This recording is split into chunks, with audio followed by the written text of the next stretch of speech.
안녕하세요. 김철애입니다. 2025 지방자치행정론 제3장에 대한 강의 동영상을 올려드리도록 하겠습니다. 공유를 해볼게요.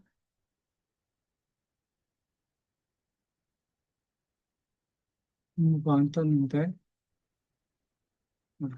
좋아요.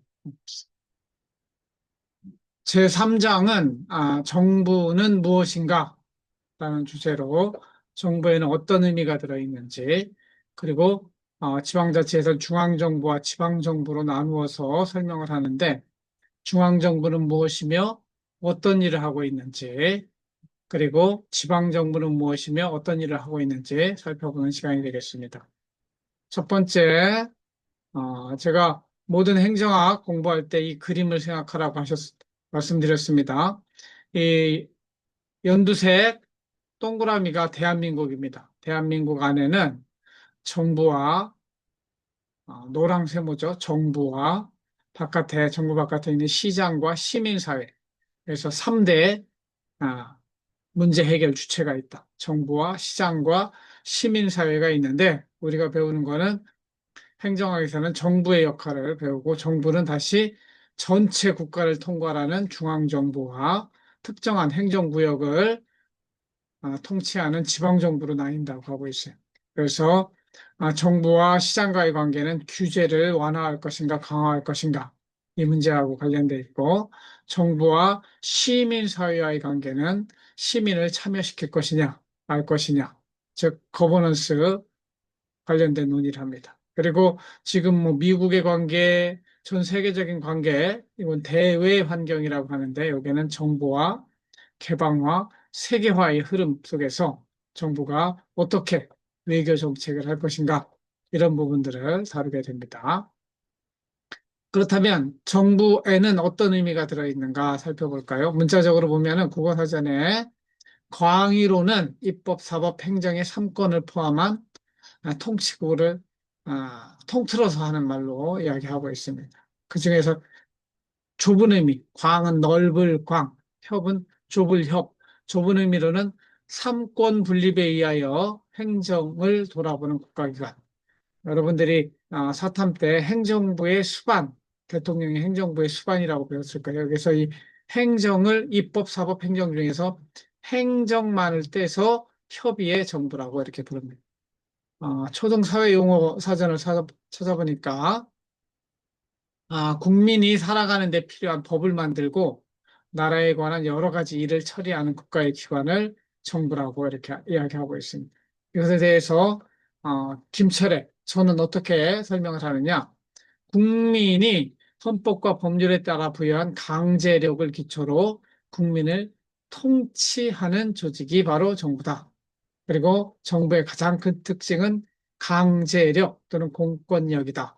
그래서 이 공권력을 바탕으로 군대 가기 싫은데 군대 가게 만드는 거죠. 세금 내기 싫어도 세금 내게 만드는 힘, 하기 싫어도 하게 만드는 힘을 강제력. 일종의 폭력인데, 폭력인데 합법적인 폭력을 공권력이라고 이야기해요. 그래서 법을 어기면 감옥에 넣을 수 있는 힘을 강제력이라고 이야기하고, 이게 통치라는 개념이 나오는데 이 통치라고 하는 건 다스림, 헌법과 법률의 목적을, 이 헌법은 국민의 이익을 위해서 만드는 거죠. 법률도 마찬가지입니다. 그 목적을 실현하는 행위를 다스림 또는 통치, 우리 행정학에서 행정 또는 관리라고 이렇게 부르는 것이죠. 그래서 영어로 된 것들도 한번 여러분들이 꼭 살펴보시고 키 컨셉은 control 또는 order, limit, rule, something 이렇게 되는 거예요. 경제학적인 측면에서는 인간이 왜 정부를 만들었을까 하는 문제를 마켓 페일리어 티어리, 그래서 시장 실패론에서 가져옵니다. 이 앞에서 이야기하는 것처럼 우리는 이 정부 없이도 얼마든지 살 수 있는 그런 세상이라면 정부를 안 만들었을 거예요. 왜냐하면 시장이 가장 효율적이고 자유가 많기 때문에 그냥 정부 없는 상태에서 더 행복하겠죠. 군대 안 가는 게 행복하죠. 세금 안 내는 게 행복하죠. 그러나 이 시장 안에서 해결될 수 없는 많은 문제들이 있는데 그거를 우리는 마켓 페일리어, 시장이 실패했다 이렇게 합니다. 시장이 돌아가는 걸 보면은 여러분들이 잠잠히 시장이 돌아가는 거 보면 굉장히 석세스한 좋은 측면들이 많아요. 그래서 시장이 있기 때문에 우리가 이렇게 잘 살고 있는 겁니다. 그런데 이 시장의 가장 기초적인 원리는 no free lunch, 공짜가 없어요. 공짜가 없이 돌아가는데, 근데 there are free lunches. 어느 공간, 어느 시간에 보면은 free lunch가 있는 경우가 있어요. 사람들은 이기적이고 이익을 추구하기 때문에 이때는 공짜를 추구하게 되죠. 그러면서 시장이 작동되지 않는 거예요. 그런 걸 마켓 페일리어. 그래서 공공경제를 시간에 시장 실패에 대해서 자세히 배웠습니다. 그래서 공공재 문제, 외부 효과의 문제, 자연 독점, 그리고 정부의 비대칭성 문제 이런 거, 빈부의 격차 문제 이런 것들을 다뤘습니다. 이런 것들 때문에 시장이 실패하면 국민들이 행복하지 않아요. 그러니까 국민을 행복하게 하려면 이 실패한 시장을 치유해야 되는 거죠. 이 시장 실패를 치유하는 기구가 뭐냐? 정부예요. 그래서 정부가 잘하면 government success, 정부의 성공이라고 부르죠. 그러나 이 정부도 다시 실패할 수 있어요. 이런 부분을 정부 실패, government failure. 그래서 여러분들이 행정학을 공부하다 보면 시장 실패론에서 시작해서 시장 성공론부터 시작, market success, market failure, government success, government failure. 이 개념을 이해하고 행정학 공부를 하시는 것이 좋습니다. 이것이 이제 경제학적인 접근 방법이고, 정치학적인 측면에서 볼 때는 사회 계약론이라는 게 있습니다. Social contract, contract이 계약이죠. Theory. 인간이 왜 정부를 만들었는가? 이 정부가 없으면 폭력이 지배하는 사회가 되더라. 이거를 토마스 홉스가 이야기하기를 만인 대 만인의 투쟁이라는 표현으로 합니다. 약육강식의 세상이죠. 자유는 극대화될 수 있지만 우리가 이 정부가 없는 상태를 좋아하느냐? 그렇지 않아요. 만인 대 만인의 투쟁에서는 사자 같은 폭력을 가진 자들만이 왕의 노릇을 하는 것이죠. 그렇기 때문에 이 대다수 인민들, 국민들은 사회 계약을 통해서 정부를 설립합니다. 사회 계약이 곧 헌법이에요. 헌법을 만들어서 강제력을 지닌 정부를 설립하고 그 정부에 국민이 가지고 있는 주권을 이양합니다. 그래서 우리의 국민의 주권 대신에 군대가 경찰이 우리를 지배하게 만드는 것이죠. 그래서 사회 계약을 내가 맺었기 때문에 이거를 자기 통치의 원리, self government, 우리 지방자치도 여기서부터 나오는 거예요. 자치죠. 자기 통치의 원리가 적용되는 것이고, 그리고 이 강제력은 반드시 법에 의해서요. 황제가 마음대로 하는 거 아니에요. 법치주의에서는 법에 따라서 rule of law라고 하는 법치주의가 적용되게 됩니다. 그래서 이 정부가 있음으로 인해서 유용성, success 한 측면은 군대를 만들어서 외적의 침입으로부터 국민의 생명과 재산을 보호하게 되죠.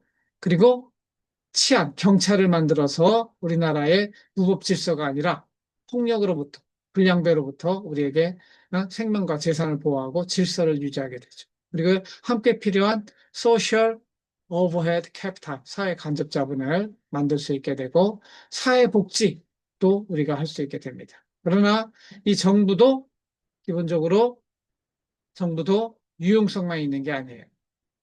정부를 만들므로 인해서 우리는 군대 가기 싫은데 군대 가야 되죠. 세금 내기 싫은데 세금 내야 되죠. 법을 지키기 싫을 때도 법을 지켜야 돼요. 사생활이 침해되기도 해요. 주민등록 다 해가지고 정부가 내 사생활을 알잖아요. 그렇기 때문에 이 정부를 만든다고 하는 것은 우리의 기본권, 국민이 가지고 있는 자유권, 특히 자유권을 제한받게 되는 거예요.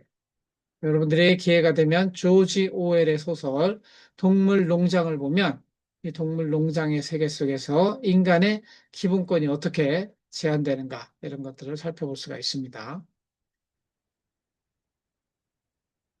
그 다음에 이 정부가 가지고 있는 특징은 제가 설명한 것처럼 강제력을 가지고 있다. 그래서 인간이 누가 나를 때려도 그 사람을 때리면 나도 경찰서에 잡혀가게 돼 있어요.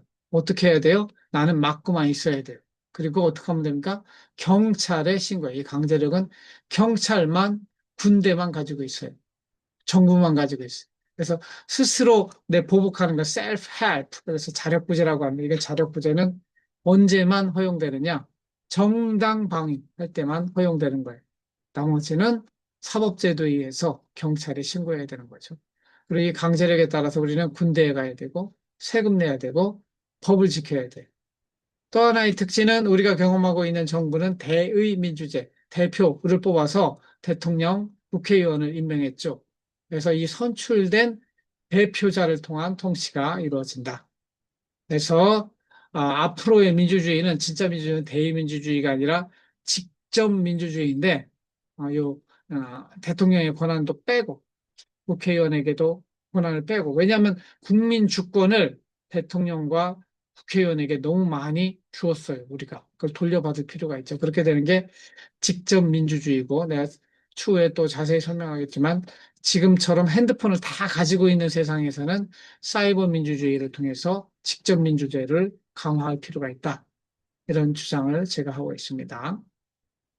그 다음에 정부의 특징 중에 하나는 이 시장을 통해서 우리에 필요한 것이 공급되는 것이 아니고 정치적인 결정을 통해서 시장은 가격과 수요와 공급에 따라서 어?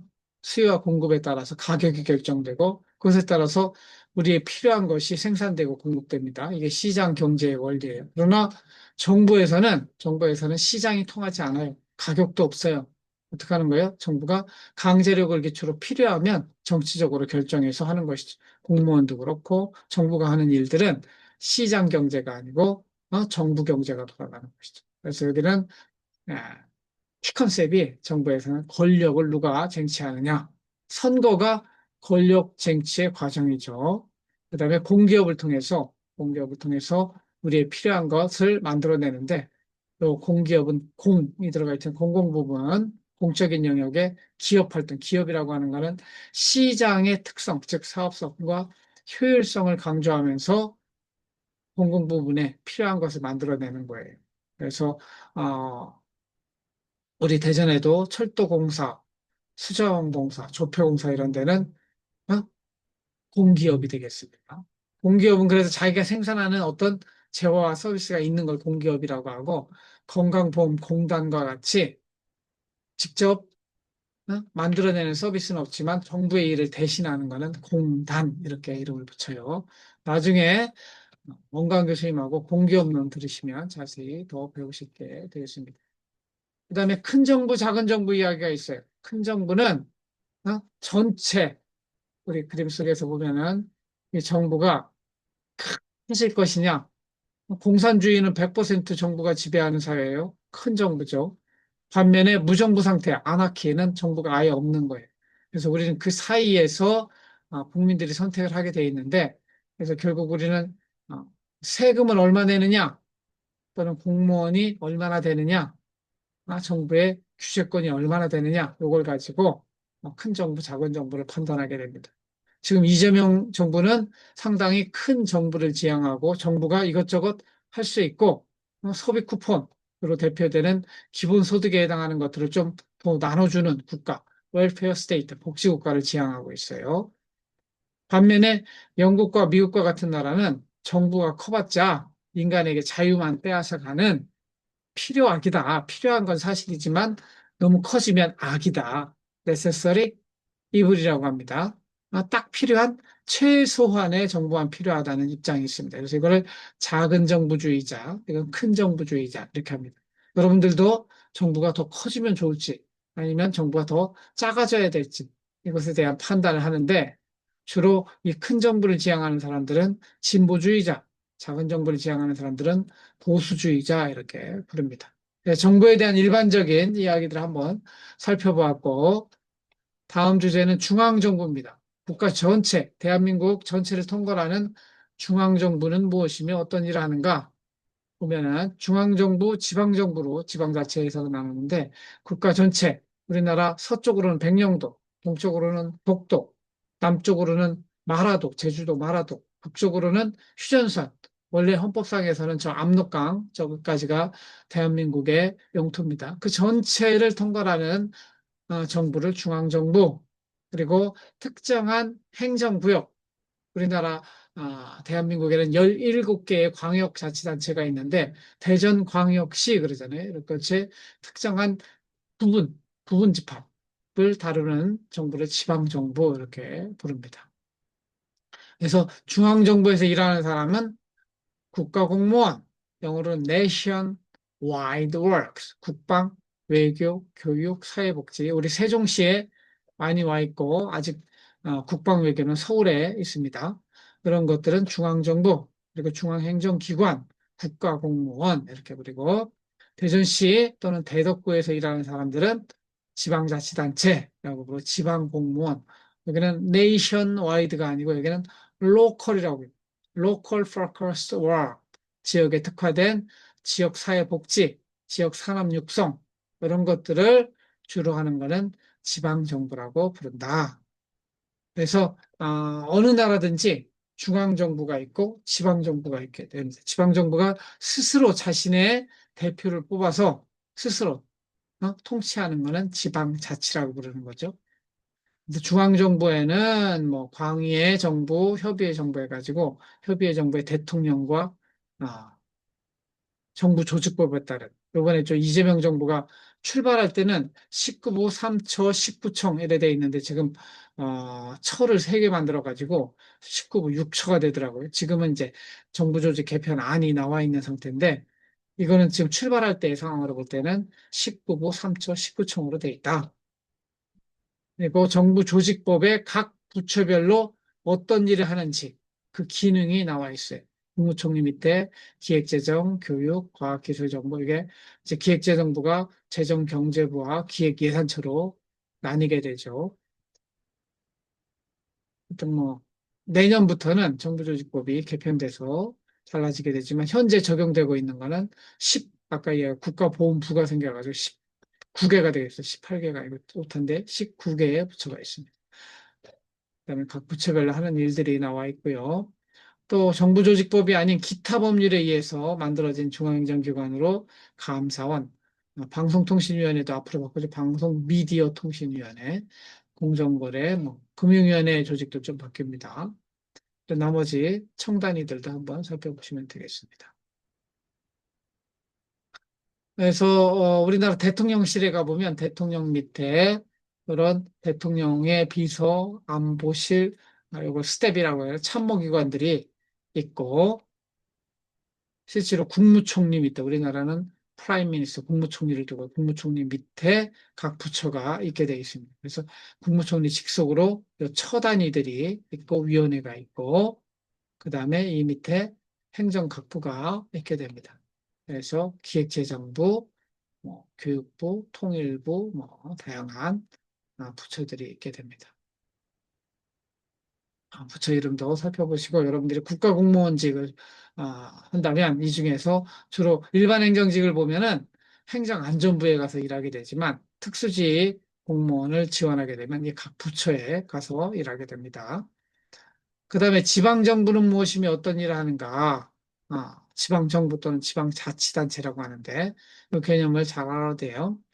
알으셔야 돼요. 국가로부터 자치권을 부여받아 일정한 지역의 지방 사무를 처리하는 조직입니다. 이 자치권이라고 하는 것은 자기 일을 스스로 다스릴 권한, 그래서 autonomy, 스스로 한다. self governance 이렇게 됩니다. 근데 국가와 마찬가지로 이 자치권도 주민들이 국가에서는 국민이라고 부르고 여기 주민이라고 부르는데 주민들이 다 모두 하는 게 아니고 이것도 대표를 뽑아요. 그러니까 여기도 입법부와 행정부, 입법부는 지방의회라고 부르고 행정부는 단체장. 대전시로 따지면 대전시장이 단체장이에요. 대전시의회 이 주민 대표로 선출해서 이들이 지방 주민을 통치하도록 하는 것이죠. 사법부는 우리나라는 지방자치를 하고 있지 않습니다. 사법부는 온전히 중앙정부의 관할과 기능으로 되어 있습니다. 일정한 지역이라 이렇게 하잖아요. 이걸 우리는 지방자치법에서는 Administrative District, 행정구역. 우리나라는 이 행정구역을 2단계로 하고 있습니다. 광역자치단체 17개, 기초지방자치단체 226개인가 이렇게 되어 있습니다. 그래서 2단계로 돼 있고, 읍면동은 우리 대전광역시 대덕구까지 돼 있는 거죠. 읍명동 단위는 우리는 자치가 되고 있지 않아요. 그래서 읍면동까지 가면 3단계 지방자치가 되겠죠. 그리고 일정한 지역에서 지방사무를 처리한다 그래서 지방사무가 뭐냐? 어? 지역에서 직접 하는 게 더 좋은 일. 국가가 전체적으로 하는 주민등록이라든가 이런 것들은 지방이 마음대로 할 수 없죠. 그러니까 지방에서 할 수 있는 일, 지방세를 걷고 지방에 조직을 만들고 주민의 복지를 증진하고 지역 개발하고 이런 것들은 지방사무 이렇게 부른다는 것이죠. 그럼 왜 지방자치가 필요한가? 여기서 중요한 원리가 보충성의 원리라고 하는 겁니다. The principle of subsidiarity라고 하는데, subsidy 하면 도와주는 거예요. 도와주는 거는 나중에 해라. 이거예요. 가장 좋은 거는 스스로 하는 거예요. 스스로. self governance. 인간의 고유한 권리는 자유권이기 때문에 스스로 자기가 책임지고 하는 것이 더 행복하다. 그래서 이걸로 따지면 정부도 필요 없다. 시장에서 사적 자치, 스스로 시장에서 사는 게 더 바람직하다는 것이죠. 그런데 시장이 실패하니까 정부 조직을 만들 때 정부 조직도 가능하면 어? 인간의 자유권을 보장해 주는 그래서 보충성의 원리라고 하는 거는 어?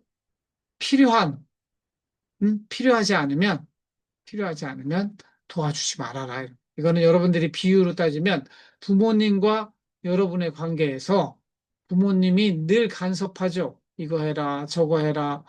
왜냐하면 용돈을 주시니까. 그런데 여러분들이 진정으로 행복하려면 자기 책임의 원리, 제가 독립할게요. 제 스스로 자치할게요. 이렇게 해야 되는 것이죠. 다만 부모님은 제가 필요할 때, 보충적으로 필요할 때만 도와주세요.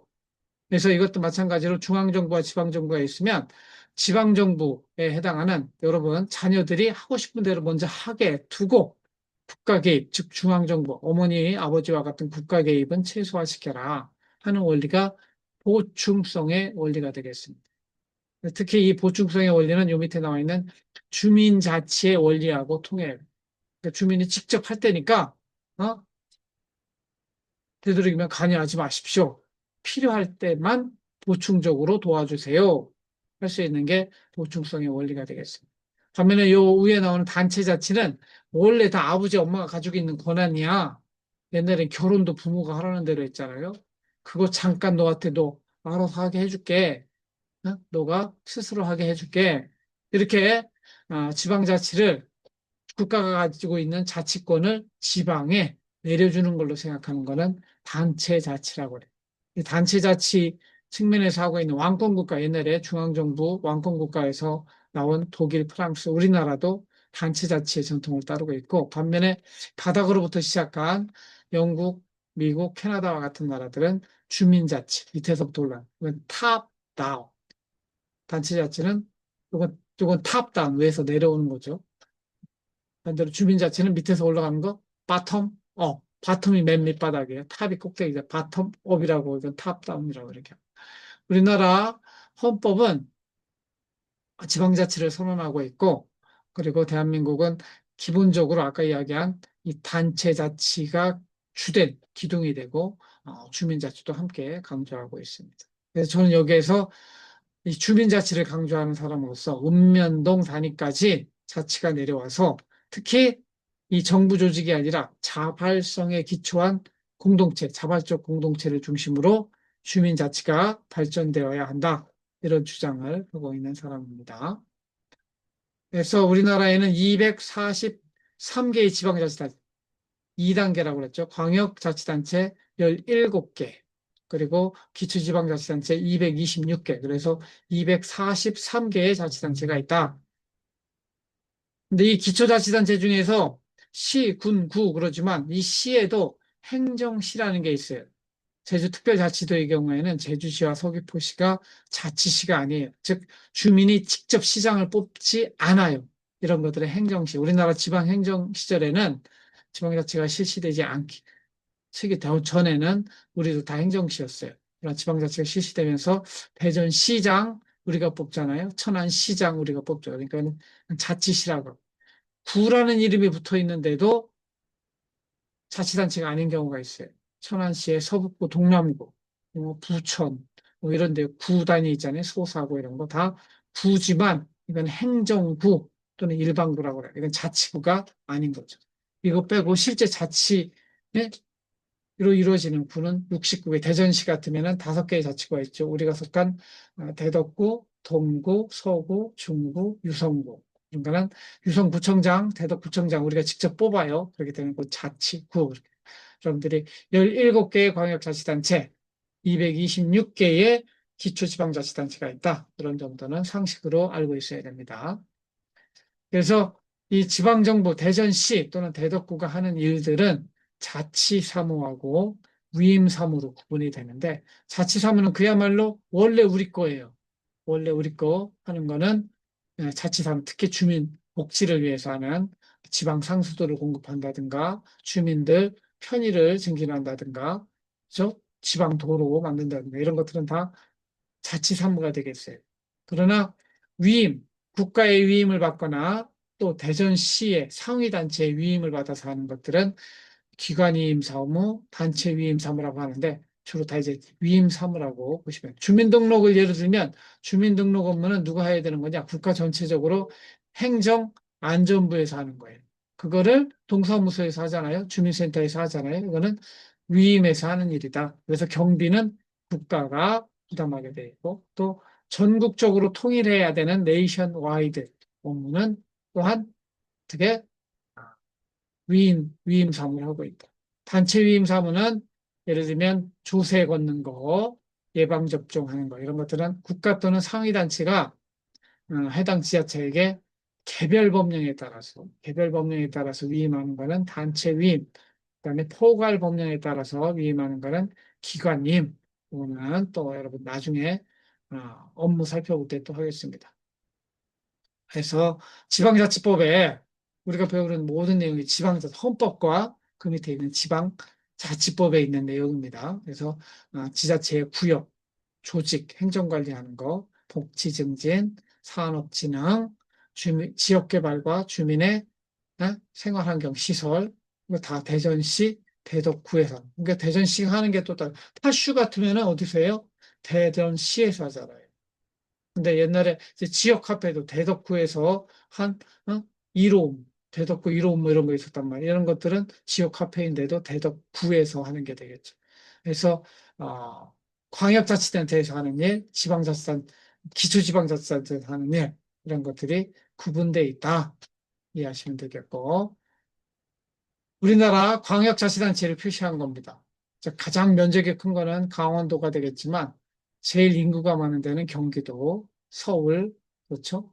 우리는 여기에 대전시가 되겠습니다. 대전시 위에 특별자치시죠. 세종도 광역자치단체에 속합니다. 우린 충청도 그러면 충청도에는 4개의 광역자치단체가 있어요. 충청남도, 충청북도, 대전광역시, 세종특별자치시 이렇게 되어 있는 거죠. 전체 전국에는 17개의 지방자치단체가 있다. 광역자치단체가 있다. 이렇게 생각하시면 됩니다. 그래서 여기 보시는 바와 같이 226개가 있다고 그랬는데, 여기에 시도별 광역자치단체 17개가 있는 것이고, 기초지방자치단체 시군부라고 부르는 시군부가 226개가 있어서 이거 2개 합치면 243개의 지방자치단체가 있다. 대전광역시 같으면은 구가 5개 있죠. 충청남도 볼까요? 충청남도 보면은 시군구가 15개 있고 충청북도는 11개가 있습니다. 세종특별자치시에는 없어요. 시군구가 없이 그냥 시방 다 읍면동으로 바로 들어갔죠. 세종시에는 24개의 읍면동이 있습니다. 여기도 시구를 합쳤기 때문에 면이 또 9개가 들어가 있는 것이죠. 이런 것들 살펴보시면 되겠습니다. 그래서 오늘은 전반적으로 정부는 무엇인가에 대한 개괄적인 내용을 살펴보는 시간 되겠습니다. 나머지 내용은 여러분하고 오프라인 수업 시간에 또 질의응답하면서 함께 다뤄보도록 하겠습니다.